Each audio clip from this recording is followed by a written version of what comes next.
Hello, Dakota Adams. Thank you for joining us on the show today. Get you set up all here. How are you doing? Thank you for joining us. I'm just fine. All right. So before we kind of get started, are you familiar with Twitch at all? I know on your LinkedIn or your link tree on your Twitter page, you do have a Twitch page. Are you familiar with kind of this space at all? A little bit, yes. A little bit. Have not. I haven't streamed in a while. I got very busy with life stuff. But yeah, I used to stream. I used to stream semi-regularly. Okay. So I understand the basics. Okay. Very cool. So I reached out to you after seeing a recent feature with you on CNN about you running for office. So why don't you kind of introduce yourself to anyone who may not be familiar with you, your campaign, and what some of your work is. All right. So my name is Dakota Adams. I'm most widely known for being the estranged eldest son of Stewart Rhodes, the founder of Oathkeepers and one of the ringleaders for the January 6th insurrection.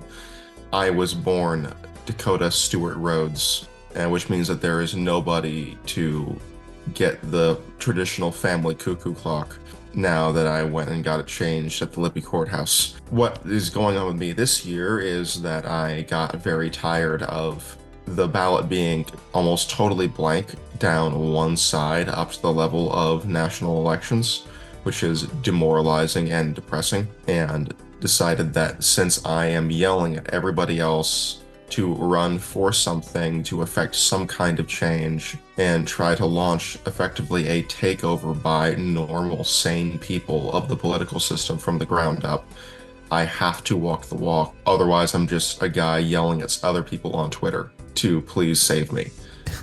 Fair enough. And there's a million of those already.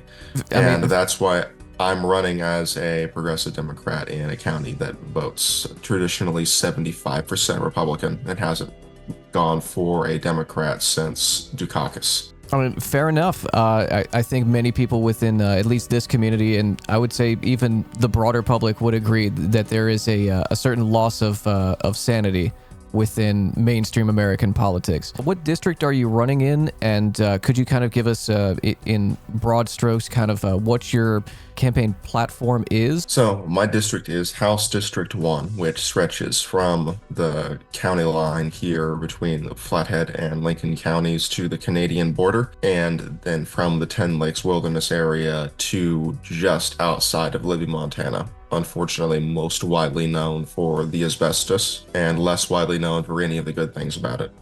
Just with Montana's history of big corporate environmental disasters, that's kind of a repeating theme up here. Mm-hmm.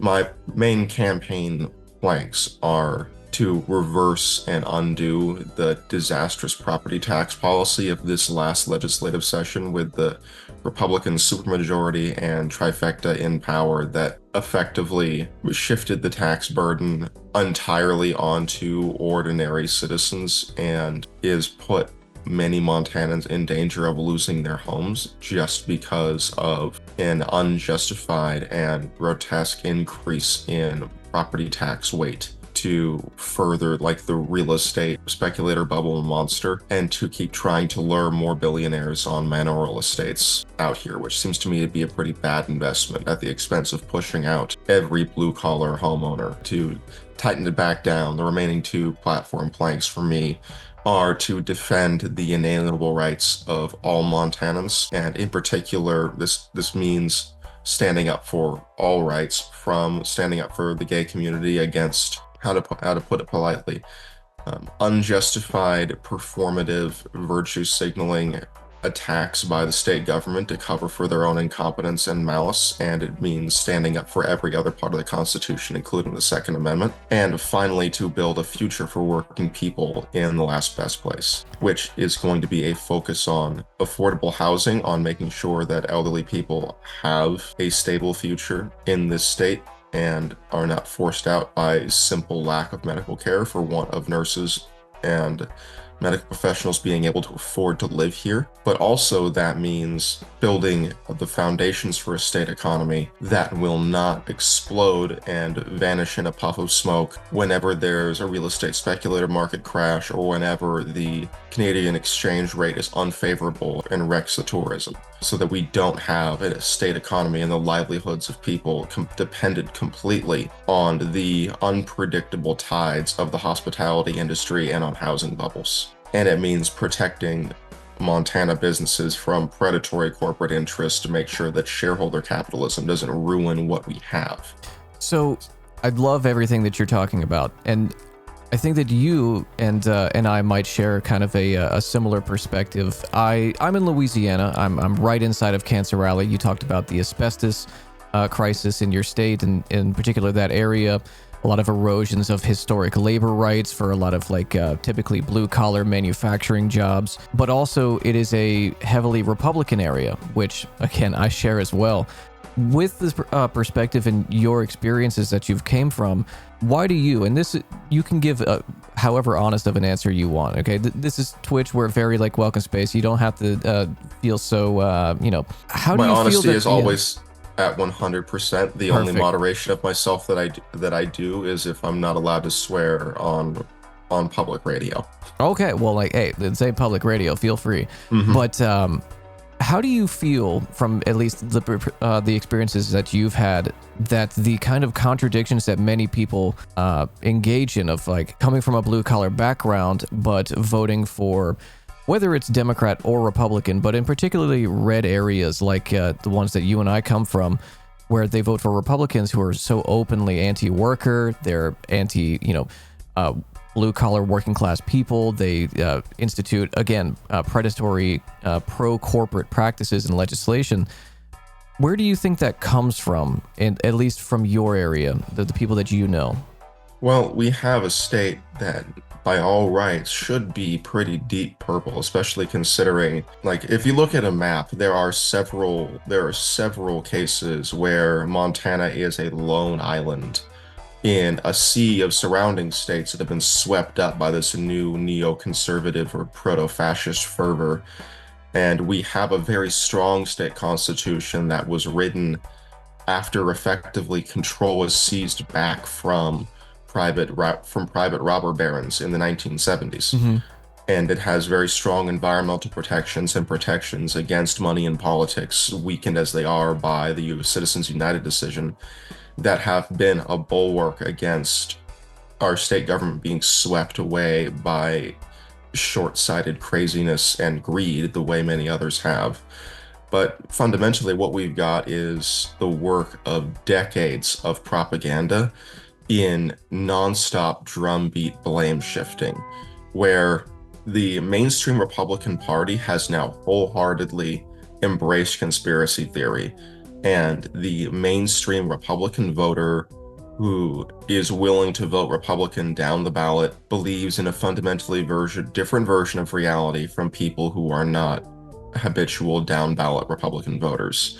And this is a thing that's been done by a enormously powerful mass media industrial complex, from Fox News to OAN. The means of it has been to blame every ill on a nefarious conspiracy to destroy America perpetrated by satanic leftists or whatever your preferred final boss boogeyman is, and then casting every organization that stands in the way of your own agenda all the way down the line as a tentacle or a front operation for this nefarious conspiracy, and then framing your own actions, even though they are catastrophically anti-worker and directly hurt the people that are voting for you, you frame them as an attack on the wicked mob who is elsewhere, that is a stupid, unthinking puppet or a willing, avowed globalist who is furthering this agenda to destroy you and everything that you stand for,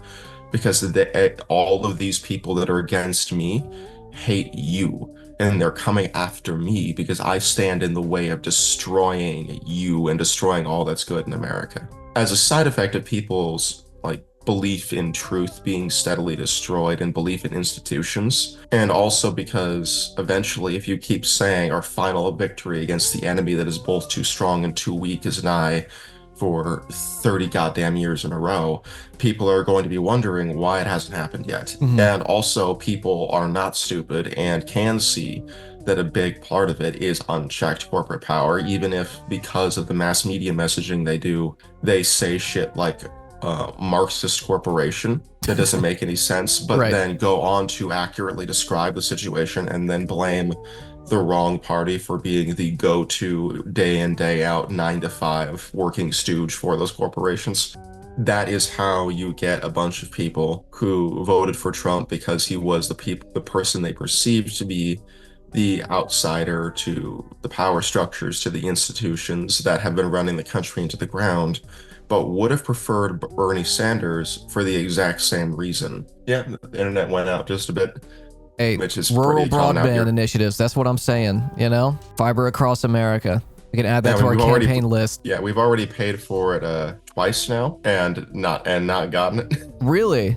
I mean, in general, as far as like I'm trying to remember the scandals. I think in one case, telecom companies just pocketed the money, and in the other case, they built a fiber network that was then left unused because the maintenance costs were too high. And which is now hopelessly outdated, which is what happens when you just give companies a blank check to do a job for you.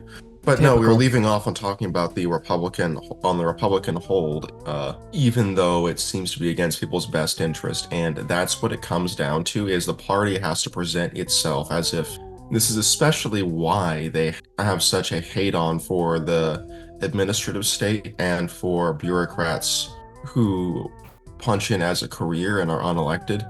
It's a lot of it isn't real. I mean, to an extent, a lot of those people are obstacles to one political party seizing unchecked power, which is not something that fits into their plans. But more importantly, they're really just a very convenient scapegoat for saying the entire federal government machine are by default enemy territory and in the pockets of the Democrats. And the momentum is against us at every turn, no matter what, even if we seem to have a majority in the state government or in the national government. And that's why we just can't get anything done. Yeah. That's why we got to go to war with everyone who has a job for the government and wreck every function, as they're all servants of the enemy. And that's why we are perpetually soft baby little victims who can't do anything unless you vote us into overwhelming power. And that excuse doesn't work if you have what we have here in Montana, which is a Republican supermajority that succeeded so well that they kind of cut themselves off at the knees. Because they cannot reasonably blame their incompetence or their many fuck-ups or extensive malice on Democrats anymore. They're doing their level best to blame shift to the state Supreme Court in particular because they don't control it, or onto county governments, which are also overwhelmingly Republican. But most people are not buying it. And the property tax issue in particular, in a state where a lot of elderly people or retired people were already living on very narrow margins on their fixed income with just the rising cost of living, the property tax debacle is pushing them over the edge to where there are people who might lose land that has been in their family for 100 years. Only to be bought up by this. real estate speculators and private equity companies to never actually like sell these and just sit on that asset to have the speculative value just increase over time, just casting people to the side. It's strange. One of the main reasons I wanted to talk to you is that it does feel like we are a bit kindred spirits, because obviously your very public family, history, which we can get into in a moment, which I don't really want to focus too much on that. I'm more interested in like your perspectives on these various topics, but I have family in the Klan. So growing up around that, I kind of feel like, Montana to Louisiana, obviously very different areas, different histories, but somewhat similar, right? We got parallels, definitely. Yeah, for sure. One of the things that I am constantly frustrated with covering news, covering politics, and seeing how these subjects are often discussed is I know that, and to a certain extent this is purposeful, media that the average person who is engaged with politics will consume is so ill-equipped to talk about these subjects of the encroachments of a theocratic, fascist, WASP supremacist movement in the country. They just don't know how to talk about these things, and often will rely on the misty-eyed mythologies that we've crafted about what America is supposed to be, rather than the real, like, kind of see the underbelly of what America and what kind of rural and metropolitan life is like here. And if you have any thoughts on that, I'd love to hear it, because I know, especially living in a rural area, the like patriotism and like love for your country is not something that is universal between liberal rural people, metropolitan, and the more reactionary leanings of American public. So what we've got definitely is there is a huge bias towards presenting this as if it's just a more dramatic version of everything that has come before, where you've got news agencies trying to force their way into an electoral horse race because it's what they know how to cover. And you've got people endlessly appealing to moderation because it's the safest, most flavorless and toothless thing that you can say in the face of a country being torn apart by sectarianism, is to appeal to moderation and to the center, which doesn't work when your population sees major political parties as being the pawns of special interests that want to destroy them, whether that's based on blatantly evident reality or on like a UFO vampire mythology peddled by Alex Jones. Right.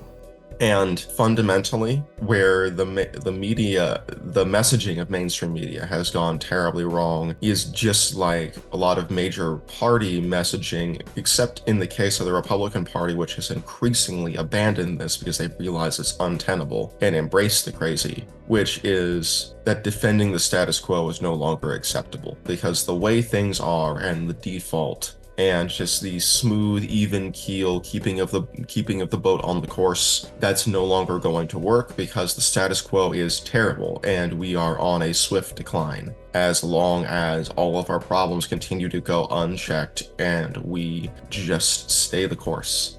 And Republicans have been making hay out of using this as their banner issue all over the place, and very often putting Democrats and independents in the position of having to, like, pigeonholing them into having to defend the status quo by default to have an opposing view, which is a terrible tactical error, but also very dangerous, because the Republican idea, that more accurately the arch-conservative or developing fascist idea of fixing all these problems with the status quo, is to tear down every protection of ordinary people from the powerful and from the wealthy, and every institution put together by ordinary people to do a job, so that all of that power can evaporate up and then come raining back down into their hands like the water cycle. Yeah, like a trickle-down economics, except for like anarcho-libertarian, some kind of recoalescing of you flash evaporate all of the existing power in society that's locked up in bureaucratic or electoral institutions, and you allow that to just rain down into the open mouths of the new aristocracy so that they can get all of it. Yeah, is what it amounts to. And that is where a bunch of the story is being missed, is people perceive that this country is screwed up, and appealing to milquetoast moderation and erring towards enlightened centrism and moderating your tones, is everything, be all kinds of M words in there. It's not working for the vast majority of people, and it is obviously at least based on some kind of falsehood. And then where that becomes very dangerous is people who have been successfully steering the Republican Party towards fascism and Christian nationalism have seized on that, and because they are the loudest and the most outspoken about this, and leading with this element of truth that the mainstream media is afraid to call out institutions of power, it moderates its tone to avoid telling too much truth, and the status quo is unacceptable. they are perceived as being more right because they've been yelling the longest and the loudest about these issues and then blaming their opposition on it when their solutions are just going to make everything worse. And they are in part signal boosted because parts of the mainstream media and the institutions of power in society, especially private business interests and special interests, are completely fine with fascism as long as they're in the good old boys club when it happens, and so are willing to signal boost these radical ideas and this vision of the destruction of society when they're not willing to signal boost a version that is dangerous to them. And that's led to a very lopsided development of like anti-establishment thinking in the United States. Yeah, and it's a self-fulfilling prophecy, but not only that, it's cannibalistic. Because these institutional Republicans that have been like the reasonable, moderate Republicans within power that will reach across the aisle and, we'll do some protections so long as we get, the little draconian pay-fors that we want. They're beginning to be pushed out of mainstream Republican politics because they're seen as rhinos. The establishment worship that a lot of people on the centrist liberal side look at of like venerating the president, they don't work for their base because they realize that presidents are fallible people. They are, at the end of the day, part of this establishment that you're talking about. And I don't know if there is a way to get people to understand within like the more moderate liberal sphere that there is no bipartisanship with people who want to just remove wholesale rights from entire groups of people. Because at the end of the day, whether we're talking about immigrants, whether we're talking about black and brown communities, whether we're talking about, the LGBTQ community, all of these groups intersect with your class. They will eventually, whatever group we're going after, it will eventually come down to the working class getting shafted in some way, shape, or form, which it has been. And if you stand out in any way, you become an excellent target for a performative persecution. Yes. Which is the very common recurring pattern is we've got to distract from some issue. We've got to bring the boot down on some weirdo, which is, I got a lovely little bit of anger directed at me from TERFs just recently on Twitter because I was talking about how libs of TikTok has started doxing and attacking people and exposing their identities in BDSM community because it was just the next most convenient target associated broadly and with a lot of overlap with queer communities, and especially because of a community center that rented backroom space to kink events that was paid for with some public grant money. And like that was her in to finding a new target acquisition so that she can keep acting as a forward artillery spotter for mob violence and death threats. I like how you put that, a forward artillery spotter for death threats. But the point is that no matter what, eventually in some way or another, it's like exactly like the World War II propaganda reel, Don't Be a Sucker, where the man on the street is on board with blaming all these people for the wrongs in society until they get around to Freemasons, and he goes, wait a minute. It's eventually, it will be whatever you have going on in your life, no matter how innocuous it seems. They will get to you because there always has to be an internal enemy to crush. Yeah, it does feel very frustrating when covering these types of, whether it's Lives Up TikTok, whether it's like Moms for Liberty, or just people being interviewed on the street in front of a Trump rally in line, that bring up these like very consistent and predictable talking points, because all of these narratives that you're bringing up, they're not simply just products of decades of indoctrination, Red Scare propaganda, lead poisoning, whatever it is. These narratives are soothing to people. They make you feel like you're not crazy for believing the things that you've been reinforced to believe. They feel good to think that you are either better or you're, more pious, whatever it is. And it kind of brings me to my next question, and we can kind of dovetail this into the conversation about, your background. Do you feel like most people are capable of reform or rehabilitation, or are there, in some cases, when we're talking mostly about like political ideology, do you think that there are some segments of the population that just kind of have to let them scream and just ignore their grievances because their grievances are based in a fiction?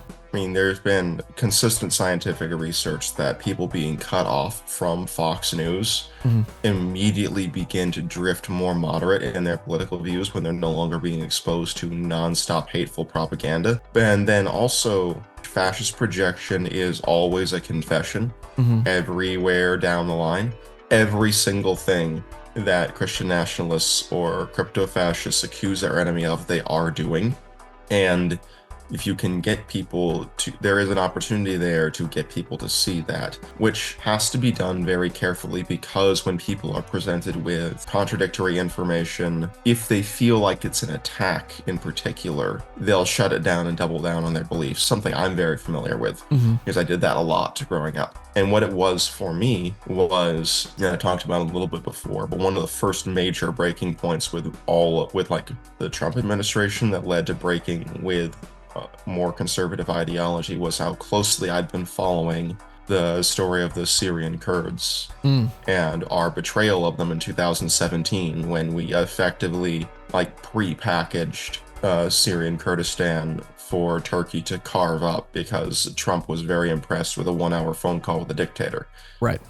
And there was no way for me to excuse that. And then I saw how the super diehard Trump supporters in my life were able to do a complete 180 and utterly excuse it. And in fact, how easily they were able to excuse almost anything to make sure that they were in lockstep agreement with Trump and like central party messaging. And that it started to make me concerned. But more importantly, it was that in this structure where the modern conservative belief system is, in my opinion, held together by its clashing contradictions, the way that like a Roman bridge is held together by its own weight and the blocks braced against each other. And if you remove one, then the structure becomes unstable and the rest of it starts to fall apart. Once I had a mental opening and space where I was thinking, these people spreading this is wrong, and these people are wrong, and this is a lie that's being repeated. And once that space is opened for one thing, it begins to spread to surrounding beliefs. And also fundamentally, even though a lot of the specific grievances about like secret tunnels for ferrying the adrenochrome victims over state lines and all that, but those are completely made up. Yeah. But it's a mytholicization of a real thing, which is trafficking in children by the wealthy and powerful in society because they can get away with it. And this goes from, in the grand scheme of things, fucking nobody TV show producers like Dan Schneider, who, like, in the grand scheme of things, hold next to no real power, but the amount of real power that you need to prey on women and children as a man with some amount of money is actually not that much. You can get away with a lot with less than you think, evidently. But then also going all the way up to British royalty, where there's people who are able to be predators in plain sight and go uncaught, and it merges nicely with all kinds of satanic ritual conspiracy. Yeah, it dovetails into so many different conspiracies. I mean, that are all of them at their in root. society and useful. But even the chemtrail thing is based on Operation Sea Spray.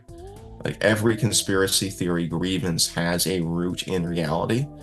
And that does present an opportunity for winding it back to the root and saying, here's what's going on, especially if you establish a common reality with people and acknowledge a shared reality, especially around like a corporate conspiracy or control of politics by special interest groups, and go, yes, this thing is happening, but in my opinion is that it's happening because of this. If you go all the way back and be like Alex Jones, look at this white paper. It's in the white paper. We got the documents. I got the documents, it's submitted, it's all right here, and then bring it forward to now to, this is why I think that this policy that I hold, that siding with these people is the best thing to do to stand against that. There are a lot of performative Republicans who are claiming to be against this thing and actually in its pocket, which is why I'm not one of them anymore. We'll see how well that works. That's going to be one of my major tacks for talking to people who I believe are otherwise not available to be persuaded, where if they at least see that you're not lying to them and are genuine and are also not simply rebroadcasting like every radio wave that you receive from CNN when you open your mouth, which is the common perception of liberals by these radicalized people. Then even if they don't agree, they will see you as somebody who understands some of the real facts on the ground and is genuine and well-meaning, which is an opening in the extreme black and white dichotomy thinking. Absolutely. I want to ask you a little bit about your dad, but not so much about your experiences with your dad and growing up in that. I want to ask you more about afterwards, after you helped your family get away from that environment and after January 6th and all that. When you started to be exposed to a different environment and you started to kind of like go through that deprogramming, what were some of the things that really stood out to you being outside of that environment for, however long it was, that it really like solidified like this was the right decision? Well, for me, especially with losing my faith in like what little faith I had to begin with as somebody growing up in like outsider, like dissident conservative politics and like the militia, right? Whatever faith I had in mainstream Republicans to begin with, losing that and really kind of quietly reevaluating, even leading up to 2020, whether like I needed to go back and really rethink the Russia tape thing, because a bunch of Trump's behavior didn't make any goddamn sense unless that was real. And then also fundamentally coming from knowing that Stewart was bullshit and seeing that he was a fraud who had used his position inside the militia movement for his own gain and to protect himself from the consequences of his actions, and how the militia movement had covered for him to protect itself and protect its reputation. That was one of the main things. I'm going to break it down to two main points here, which is one, in the aftermath of January 6th, I had to do a lot of retrospective thinking and go over how was it that this was clearly predictable to some people the entire time, and I didn't see it until the loyalty purges in the Pentagon started happening. I didn't see what this was until it became clear that Stewart Rhodes was almost certainly acting under orders relayed through Roger Stone, probably directly from the president or someone in his cabinet, to try to overthrow the United States government in like direct violation of every single thing Oathkeepers was supposed to stand for. Right. How did I not see that? But all of these other people I was raised to believe were propagandized puppets saw it coming from a million miles away. Yeah, because it was very open. It works by burying the open, evident truth under a mountain of misinformation and under a million alternate narratives so you can pick whichever one you most want to believe in. That was beautifully put, and I really appreciate you coming on to talk to us. This is an incredible, opportunity to talk to you. I deeply appreciate it. Anytime you'd like to come back on to give us an update on your campaign, or if there's any subjects you'd ever like to discuss, I would love to have you back on. Go ahead and let the audience know if they'd like to donate to your campaign, if they're in your district, if they'd like to get involved to help you out in any way. Let us know where they can help you. All right, so the basic information is I got an act blew up now. It's Adams for HD1. And I have a pending website at adamsforhd1.com, and for the most part on Twitter at Dakota V. Adams. Absolutely. This was great. Well, Again, thank you so much for having me being on. Yeah, if you ever want to come back, just let me know.